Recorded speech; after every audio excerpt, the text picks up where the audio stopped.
Fridays, and welcome back to another Smackdown review here on Wrestling with Regret. My name is Alex, your self-proclaimed Queen of the Ring, and seems like I have a speech problem today, but this was the last Smackdown episode of the year and also the last Smackdown episode of the decade.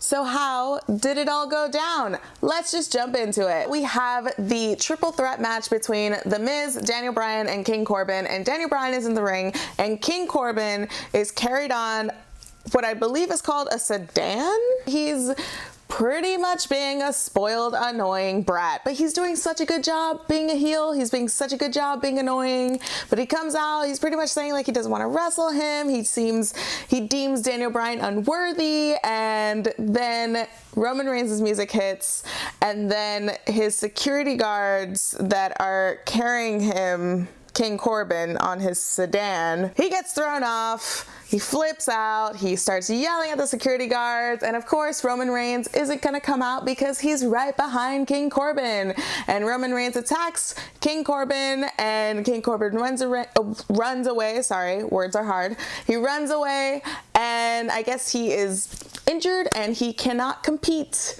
in the match. So therefore, we have the announcement that the triple threat has turned into just a one-on-one between The Miz and Daniel Bryan, and we'll get to that in 1 second. Next, we have a match with The New Day teaming up with Braun Strowman versus Shinsuke Nakamura, Sami Zayn, and Cesaro. And this match seemed like it was thrown together and they didn't know what to do with the tag titles or something with the tag division. They seemed like they had nothing planned exactly for Braun Strowman and Shinsuke's feud for the Intercontinental Championship, so it just seemed like this match was just thrown together. I didn't really care for this match, although it was really good to see Sami Zayn wrestle. But yeah, Kofi Kingston hit Shinsuke Nakamura with the pancake tray because Shinsuke Nakamura was going to hit Braun Strowman with the pancake tray. And then, of course, Braun Strowman wins after Shinsuke got hit and after Braun Strowman hit him with the power slam. And then the true highlight from this match was this moment between The New Day and Braun Strowman, and they chanted "get these hips," and they wanted Braun Strowman to dance, and therefore Braun Strowman danced, and therefore I cannot unsee that. But other than that, yeah, this match seemed thrown together, didn't really care for it. Next up, we have a backstage segment between Sonya and Mandy wants Sonya to come out with her and be at her corner for her match that she has later with Carmella, but Sonya Deville thought it was unfair that Mandy didn't come out for her match against Carmella last week. Sonya just kind of ditches Mandy and says, yeah, maybe I'll be out after I sign these programs, and then Otis comes up to Mandy and hands him a fruitcake and apologizes for sweating all over her dress, because apparently Otis sweating on Mandy's dress was the reason why Mandy couldn't go out. She didn't have any extra clothes or couldn't borrow any extra clothes, even from the merch stands. Okay. That was weird. Following that was a match between Mandy and Carmella. Carmella won. That's good to see. Following that, we have the match that was supposed to be the triple threat match, but now it's just a one-on-one, and it's The Miz versus Daniel Bryan. The match ended in a double DQ because Corbin's security team came out and attacked Daniel Bryan and The Miz. And then we cut to Gorilla, and we see Kayla Braxton with Corbin and a few other of his security guards, and Corbin says that he just doesn't want to compete, but then Kayla Braxton says, well, Roman Reigns was asked to leave the building. And then Corbin does a kind of, I thought it was pretty funny. Corbin's like, oh, really? Well, then wait, I want to compete. And then, of course, The Miz and Daniel Bryan see that. They run to Gorilla, and they attack Corbin. And then it is set. The main event is back on. The triple threat match is back on between Miz, Daniel Bryan, and Corbin. All this running around just to have the match back on. Woo, we'll get to my real feelings about that in a bit. Following that, we have a segment a moment of bliss, an interview with Lacey Evans. And I have to say, this episode of SmackDown, they have been playing around with the graphics, which is cool. But I think Alexa Bliss and Nikki Cross have the worst graphics. What the hell is that emoji face? And also, like, what is Nikki Cross? Like, maybe it's because I haven't really seen them too much on TV lately. Maybe it's because I haven't really followed them, but I do not understand them. I don't understand this new version of this Nikki Cross that was swallowed up by Alexa Bliss and spit out, and this is just like a Nikki Cross, Alexa Bliss version-esque of Nikki Cross. I miss Sanity so much. This whole coffee thing doesn't make any sense to me. I don't like it. I don't get it. It's not for me. But Lacey did a really good job. Lacey actually did a pretty good job. I believe it. Mama Bear has to protect the cub. I totally believe it. I think she did a good job with her promo. Then Lacey Evans says, enough is enough, puts the mic down, and she walks towards the ring and she's getting ready for this fight. Then Dana Brooke's music hits, and then Bayley and Sasha drag Dana Brooke out, and Sasha says, Lacey, you're a good mother, but you're a terrible tag team partner, and then attacks Dana Brooke. Lacey Evans comes to help Dana, but it actually looked like Dana didn't really need any help because she was throwing some punches.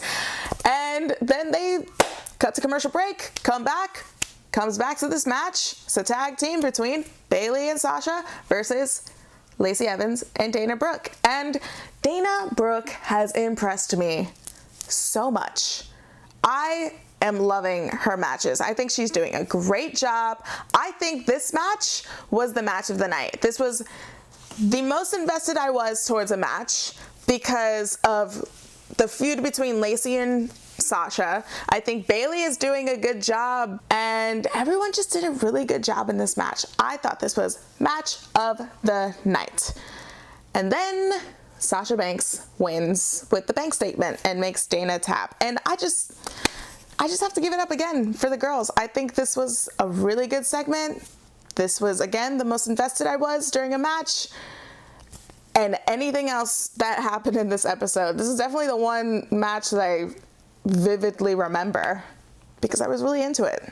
So good job. Okay, so remember that fruitcake that Otis gave to Mandy? Well, apparently now, I guess Dolph Ziggler has the hots for Mandy Rose, and he was trying to seduce Mandy Rose and was telling him that Otis gave other people this fruitcake as well, and then stomped on the fruitcake, and apparently it was a big deal because Dolph Ziggler was wearing Jordans. Oh no. And then we see Otis and he finds the cake stomped and he's heartbroken. That's it. That was the end of it. Why? This doesn't, because of the ham? Like, this is weird. I didn't like it. It was dumb. I wasn't entertained. It wasn't, like, I feel bad for Otis. Now, before we move on to the main event, I do have to praise the video package that they gave for Mustafa Ali, because that whole video package convinced me that the man needs to win the Royal Rumble. And he is my pick. He is my early pick for the Royal Rumble. I think he should win because of that video package. They did such a good job. That is definitely a pro on my list for the week. And last but not least, the main event, the triple threat match that was supposed to happen in the beginning of the show, but we never got it. But now we were all just doing this whole runaround throughout the whole show, but now we finally have it for the main event.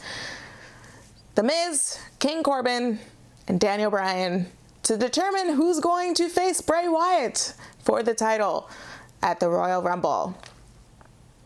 It was an okay match.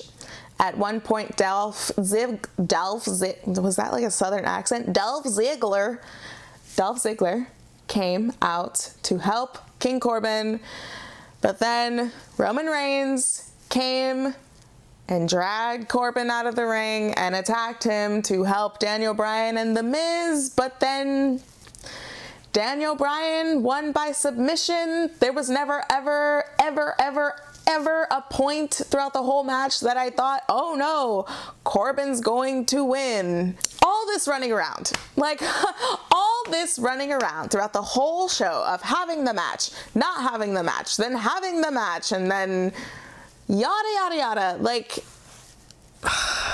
but instead we had the whole run around for this triple threat, like, just for Daniel Bryan to win. And we all knew that Daniel Bryan was going to win. And I thought The Fiend was actually going to come out and attack, but I did really like that we just got Firefly Funhouse Bray Wyatt to warn Daniel Bryan, is he ready to let him in? He did not forget. And of course, Daniel Bryan answers the question of, are you ready to let him in? Yes. And so that concludes another episode of SmackDown, the last episode of SmackDown for the year, for the decade. And what did we think? Well, pros and cons. Pro, definitely that women's match, that tag women's match was lovely. And Mustafa Ali, just, oh my God, he should totally win the Royal Rumble. That pop, if he won the Royal Rumble, especially if he was going against like King Corbin even, or like Rey Mysterio? Not Rey Mysterio. I was not going to say Rey Mysterio. Roman Reigns. That pop would be glorious. Sorry to steal that gimmick, but that pop would be great. A con for me tonight was all that running around with this triple threat. Like, we all knew that Daniel Bryan was going to win. To do all that and not be entertaining was a waste of my time and a waste of the episode.